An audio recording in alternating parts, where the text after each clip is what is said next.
Verse 7. And she said, please let me glean and gather after the reapers among the sheaves. Again, like when she spoke to Naomi earlier, the words of Ruth are polite and they're humble.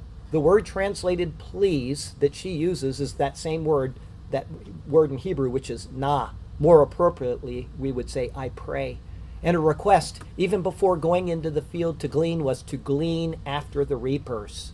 But in this particular translation, it says among the sheaves. That does not make any sense, okay? Later in verse 15, Boaz is going to give his workers permission for her to do exactly this. So it doesn't make any sense. What makes much more sense in this verse is to say, please let me glean and gather the gleanings into sheaves. So she wants to make her own sheaves or her own bundles.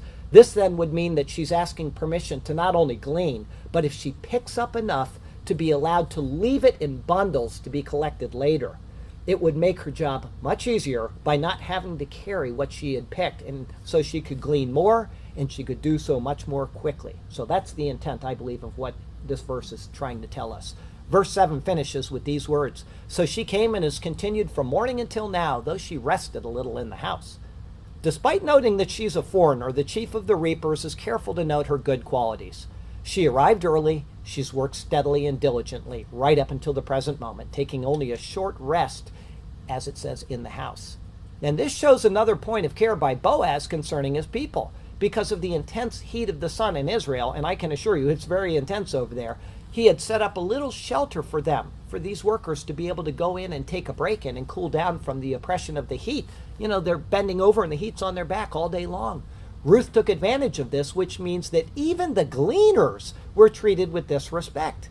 Boaz has proven himself to be as decent of a man and as a boss and as a follower of the Lord as anybody that we could picture. Ruth has proven herself to be polite, humble, hardworking as a person. If you've never read the entire story of Ruth, you can probably already guess where the story is heading, at least on this intimate level between the two. Boaz will not remain a ruthless individual very much longer.